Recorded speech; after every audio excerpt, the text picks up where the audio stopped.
and welcome to another episode of Let's Talk. I'm Jade Harrell, and I'm joined by Amber Clear and Jami Ballantyne Dovey. Hello, ladies. Hello. Hey, how are you? I'm spectacular. Welcome back. Yes, I'm happy to be back. I mean, we're getting some sunshine. How you feeling? I'm happy with the sunshine. I needed all of the sunshine.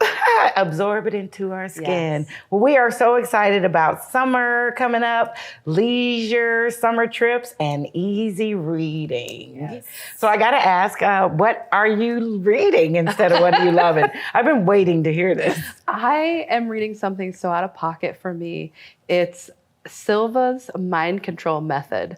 It's about learning how to take power of yourself and be everything that you can be, and it just follows my vibe of live with intention. I'm only 10 pages in. Usually I dive into a book and don't stop, but I literally just got it in the mail. Mm-hmm. So I speed read a few pages, and but I'm super excited to just see, because there were programs of astronauts reading this. It's a funny thing of how the story is, but the book is pretty good so far. You always take us here. I mean, to new levels. Yes. And so this mind control, that's for self mind control, not it's messing about, with us, right? How your your vibration.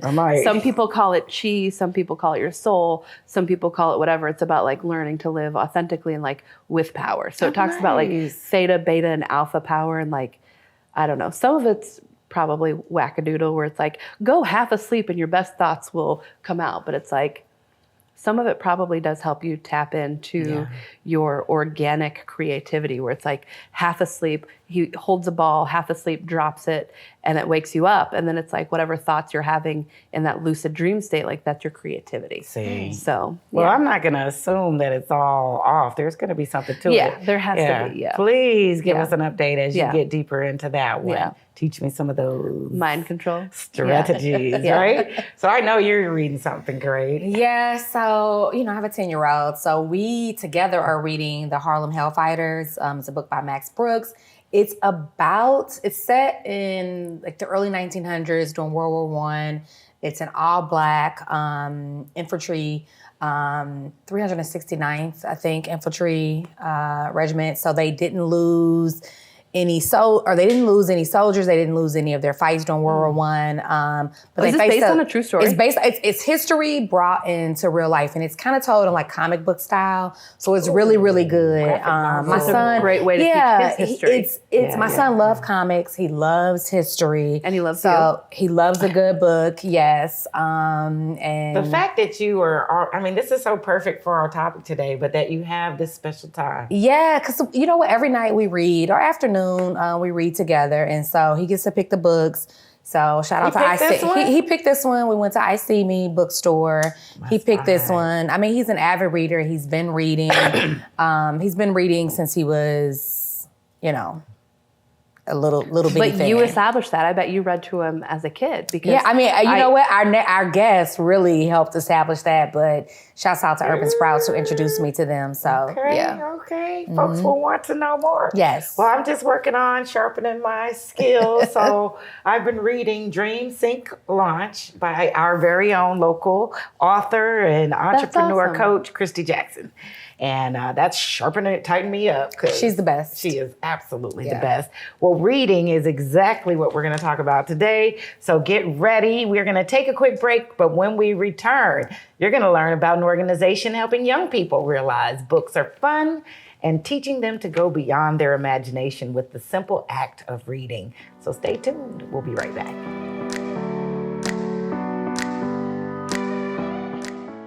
How can I help my daughter with her reading? Searching for help with Dachshund Reading. Why do you not get me? I do. This is what it feels like for kids with learning and attention issues. Redirecting to understood.org. Join parents and experts at understood.org, a free online resource about learning and attention issues to help your child thrive. Welcome back to Let's Talk. Founded in 1997 with the mission to expand literacy for children in low-income communities, Ready Readers has distributed over 1 million books, helping to serve over 14,000 children. Joining us to tell us more about the growth of this nonprofit and the importance of volunteers is the Executive Director, Angela Sears Spittal. Angela, thank you for joining us. Thanks for having me. And thanks for bringing us some books. We brought some books to share today. Super cool. They fit our personalities so well. Exactly. Well, we already teed it up about the nonprofit serving so many and giving away so many books. Tell us how that started. You know, it started with the idea that one person can make a difference. If you ever think, what can I do in this world to make a difference? I see so many problems. What can I do? Pat Simons, the founder, realized I can do something. So she gathered a group of friends and they decided to start reading in early childhood classrooms. They had read research about the importance of reading aloud, the importance of literacy for young children.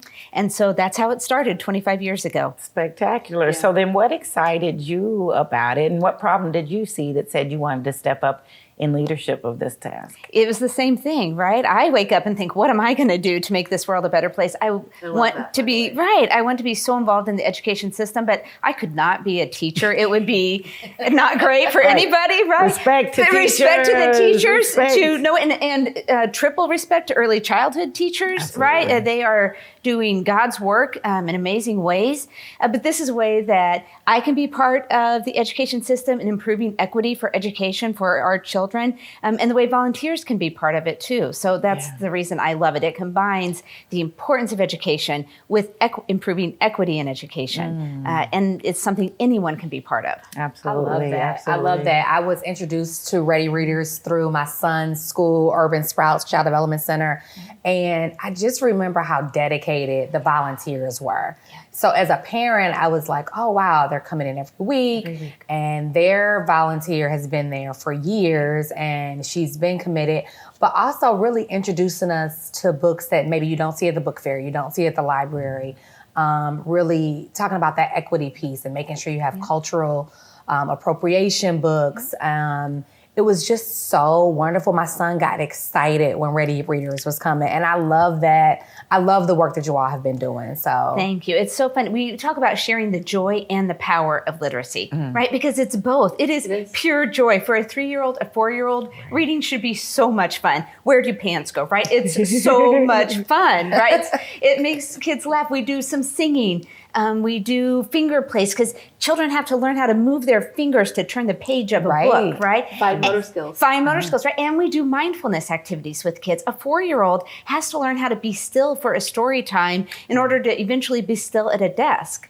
And so we incorporate all of those things. We make it fun. It's joyful, but it is also powerful. We know if kids are reading at grade level, when they get to the 3rd grade, they have better life outcomes in every possible respect. For sure. So we want to make sure kids are ready to learn to read when they get to kindergarten. They're reading at grade level in the 3rd grade. I think powerful. It also brings possibilities to them because they're reading books that are outside of what their current life is. Because they'll see stuff on TV, but like, let's be honest, TV is not always the most positive, but like books usually are. There's a great ending somewhere in the book that gives hope. And I think that that's so important too. It is. Books, we talk about them being windows and mirrors and doors for children. Wow. Oh, I love right? that. And the mirror part is really important too. You spoke to that earlier. We want to make sure children can see themselves in the book we give out.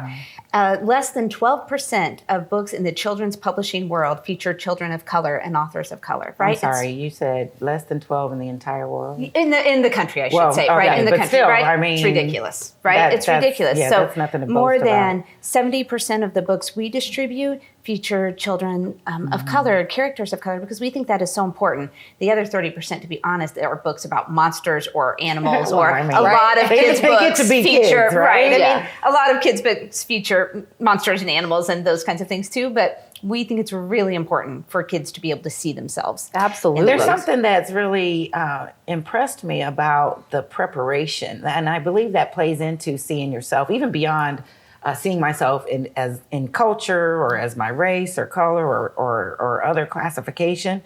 By giving them the skills to prepare them to read, they can see themselves as readers. Yes. There's power in saying, oh, I'm proud to be a reader, and to know that you incorporate that and surround that in a nourishing, supportive way so that reading then has something to build upon is quite impressive. Absolutely. Jami earlier was mentioning doing affirmations with her son, right? We do affirmations with children every week. I am a reader, right? Wow. You are a reader. It's beautiful. It's so important. So where does this happen, that these great activities occur? Yeah, so we serve more than, Sprouts Urban Sprouts, we serve more than 270 early childhood sites or schools around the region. So school districts in low-income communities you would think of, Head Start programs, and then independent centers like Urban Sprouts, many others, right? Independent centers that are located in a lower income zip code, or 70% or more of their families receive free or reduced lunch benefits, right? So that's where we focus our work. So that includes more than 270 sites around our region, more than 1,000 classrooms. Right. Well, you mentioned the free lunch program or reduced lunch program,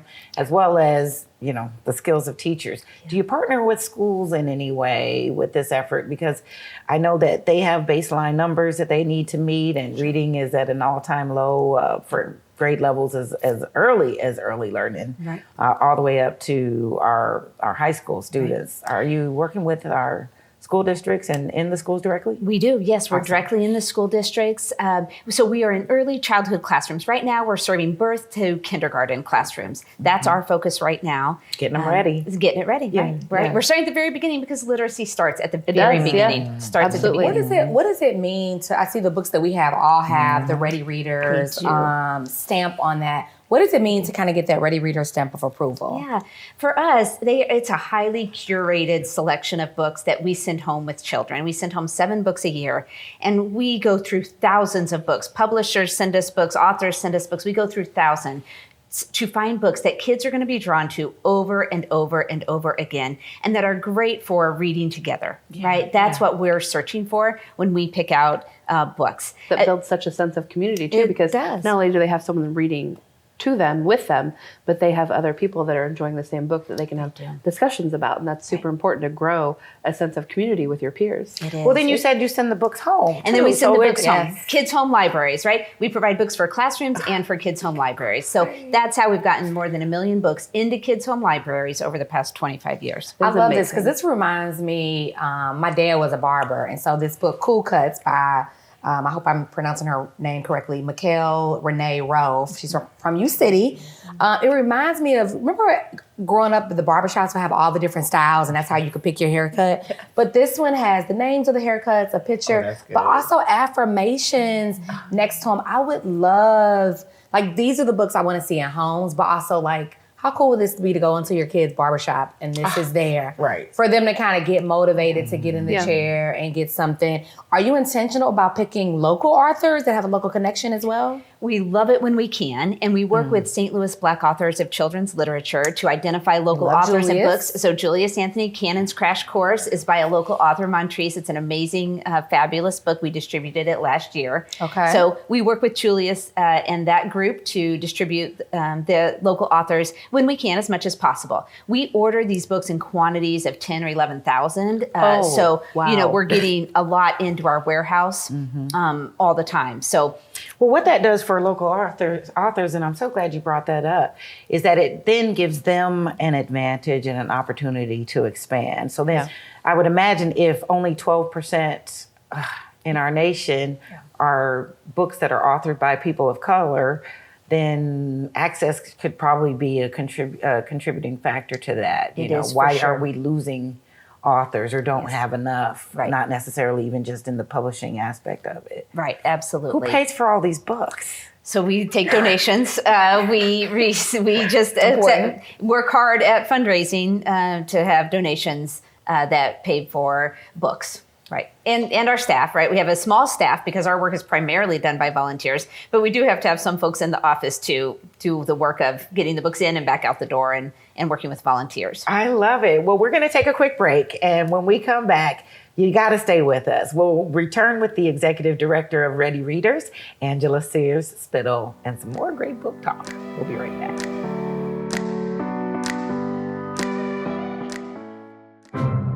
Behold, the angry giant. Behold, the angry giant. Behold, the angry giant. Behold, the angry giant. It only takes a moment to make a moment. Take time to be a dad today.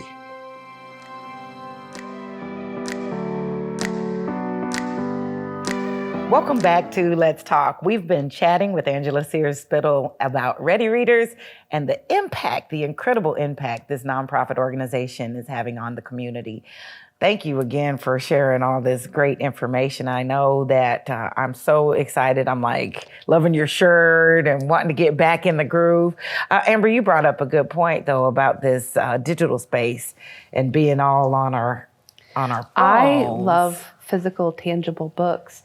A lot of the reading groups that I'm in, or book clubs, they all read on a Kindle or their phone, and I actually go and I either go to the library and check it out, or I buy the book, and then I in turn put it in a little library afterwards, the free libraries. But like, how important is having this physical book? Just as we talked about earlier, for a young child, literacy, it's about the book. It's also about fine motor skills and other skills that they need to develop. For young children need to have books in their hands, right? We don't want their attention drawn to screens. We want to minimize that as much as possible. So we think it's critically important for children to learn how to handle books, how to hold books, how to, again, turn the pages of books. Teaches them to be gentle. It teaches does. them It to teaches focus. so many things. Yeah. So it's a very tangible thing for a young child. And you've got to start there. You know, when someone's older, if they decide they want to move to Kindles or, electronic books, more power to you. Even then, it's not the same. It's not the same. For young children, they need books. But I think for me, it's the core memory of being able to hold the book. Because I imagine if you're going into these spaces, there's parents and caregivers who've got the young people highly engaged in their digital spaces. What are some of the tips and strategies you use to lure and attract them to this great space to be as a physical reader? We find a lot of it is just awareness, just reminding parents of the importance of reading aloud and reading with your children. Parents want to do it, have the best intentions, and it is hard to make time. So a lot of it is awareness. A second piece that we think is really important is reminding parents that literacy is everywhere, right? It is when you're in the grocery store. It's when you're driving down the road. One of the things we've been able to do, we did it with Cannon's Crash Course, is make a storybook walk out of it. So we took each page, we put it on like a yard sign you might see in a neighborhood, and we put those pages then in a row along a walkway. That's so cool. that when parents are walking in a park or walking on their way to school, you can read the book as you walk, right? Literacy is everywhere. Yeah. So that's an important thing. Third thing we do is inside each book that we send home, we put notes for home, so notes for the parents about ways they can use this book and talk to their children about it. And the last thing, we're partnering with independent centers to host literacy nights for families, right? So a lot of centers do this already, but some of the centers we serve, they just don't have the resources. And so we bring families in, we provide a gift card so the center can provide food. And we talk to parents and we model, here's what a story reading aloud to your child looks like. Here's an example of how you can do it. I love the Family Literacy Night. I feel like, it was about reading, and I know that was the ultimate goal, but it also just taught me really how to be a better parent during that time and the creativity. So kudos to you all for Family Literacy Nights. Those are just always so awesome to me. Thanks. What region or area do you guys serve? Because I would love to read to kids. It's so much fun. I will tell you, it is the most joyful part of my week. I think it's kind of like being a grandparent. You get to go in for 30 minutes and then you get to leave, right? So, so we serve St. Louis City, St. Louis County, and then all of the surrounding counties, and a little bit in Illinois. We would love to serve more in Illinois, but we need more volunteers. So what does volunteering entail, and how do I get involved with this? So you can just go to our website, readyreaders.org, for more information, to fill out a form. We ask a lot of volunteers because we're focused on what's best for children, and the consistency is best for children. Mm-hmm. And so volunteers read to the same group of children every week for a school year. And of course, you can't be there every week. You might have vacation. You might be sick. Of course, that happens. But we ask you to, be consistent and to keep showing up for the children and the teachers. So they go in and do a 30-minute story time once a week. During the day? Generally during the day, usually in the mornings, because that's when kids are awake. Usually they're taking naps in the afternoons. So that's what it is. We do a training. We try to give you all the resources you need so that you will feel successful and have a great story time. You would be great at that. I think so. Oh my goodness. Volunteer at Urban Sprouts was Miss Tina, and she's been there for years. And so I just feel like that dedication every week They need that for sure. We have so many volunteers who've been with the classroom, with the children for many years. We feel like our job is to be really organized, to give you all the tools you need, and then get out of the way, because the children, the teachers are going to keep you coming back week after week. Do you get to follow the same group of kids, or do you stay at the same level class-wise? Generally, you stay with the same classroom, and so it's the same teacher. And so often you'll have a child in that classroom for a year or two. A lot of preschools, it's like 3 to 5 year olds or 4 and 5 year olds. So you might have kids for a couple of years, and then you get to see them move on. Yeah. It's really What are fun. the qualifications to volunteer? None. No qualifications. You need to love children. You need to care about children, right? That's it, right? You know, you said something earlier. And then we also need to make it clear, when we say a year, we're talking it's 9 months. A school year plus, with great big gaps for vacations and holidays and all that. So, you know, it's a good gig. But you mentioned earlier that we are not a volunteer organization. We are an organization that serves children. And I'm so glad you made that distinction. Can you just talk a little bit more about that value that you uphold for it? Right. So every decision we make, we try to keep the children that we are serving at the very center, right? Children, then teachers, then parents. We try to keep the children at the center. So we need volunteers. We are powered by volunteers. Could not serve 14,000 children in this region without volunteers, right? Could not do it. And we ask our volunteers to be focused on what's best for children. Consistency is best for children. And so that's why we ask for that commitment. And volunteers step up and do it all the time. Some people are retired accountants, right, who have dealt their whole lives with spreadsheets. And this is such a complete change. And then we have some folks who've been teachers. And this is a very easy, natural fit for them, and everything in between, right? It's really the most fun. I love that. Well, as we're talking about centering children first, what was your favorite early childhood book? I'm going to give you 2 really quick. I will tell you that when I was growing up, I was pretty convinced that I was Laura Ingalls Wilder. Laura Ingalls, right? Like I had brown ponytails. I was Laura Ingalls, right? Which takes me right back to why representation matters. Yeah. The books we give out, children need to be able to see themselves in the books. They need to know that they could be Laura or Cannon or the kid from Cool Cuts, right? They need to see themselves. Carefree is who I want to be. Say about me that I identified with the Bernstein Bearskin. Those were the best. They were the best. That was awesome. Best. That was a great series. Oh my goodness. And then you think of how that represented family. So many of those things inspire and ignite. So what does Laura Ingalls read when she grows up? Well, I'm going to make one more plug. Right now, just a great book for parents of young children. It's called Time for Bed, Old House. It's about a little boy, Isaac, and his grandpa who put the house to sleep. It is just a beautiful book. So I'll make a quick plug for that. I just finished.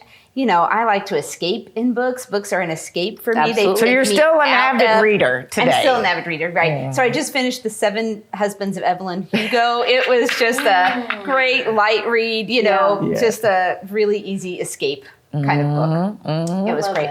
That is terrific. Well, I'm so glad that you were here to share about what you all do. I feel like you should have a Readers Award show or something, not show, but some sort of recognition for that valiant effort. It's a true need. There's such a large gap in this area, in this space, and you're filling that need. Thank you.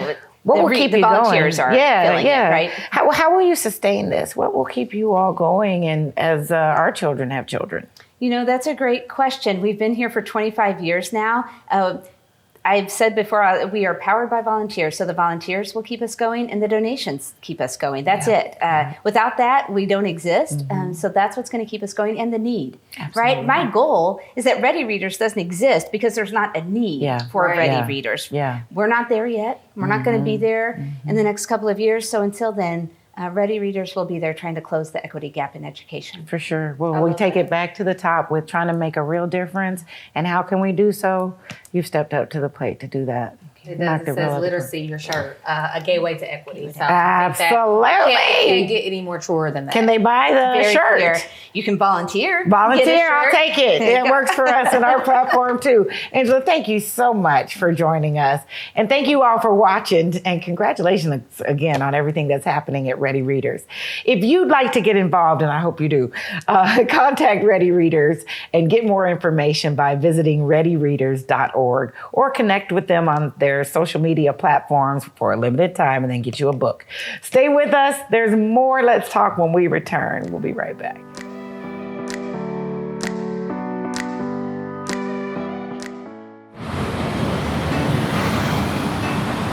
Hey, let's check out this park.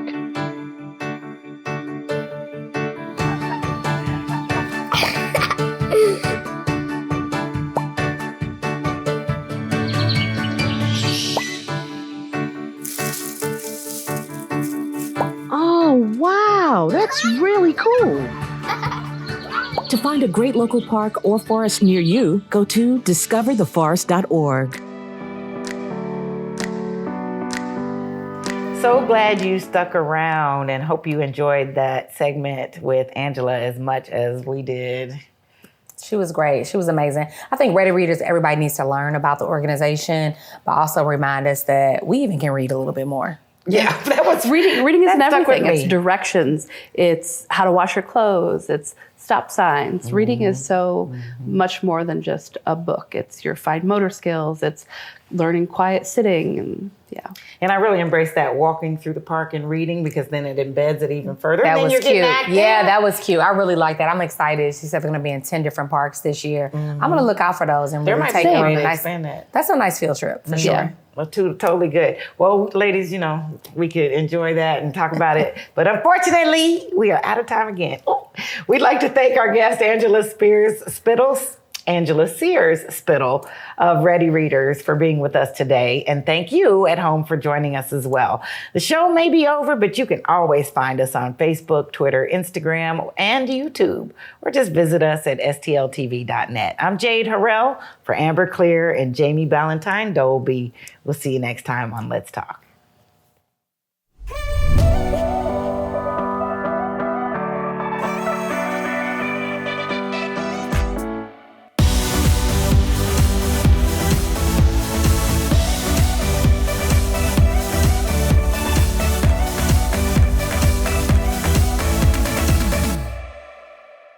At all. I had family staying at my house and they were like, "Where's your iron board?" I was like, "I don't know." I was like, "I haven't ironed in years."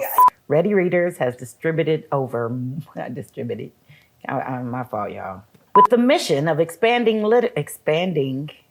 God, y'all, sorry. You're doing great. You're okay. I felt like I said the word wrong. I know, you said and then I fine. realized it was fine. Okay, that's still too fast. Okay.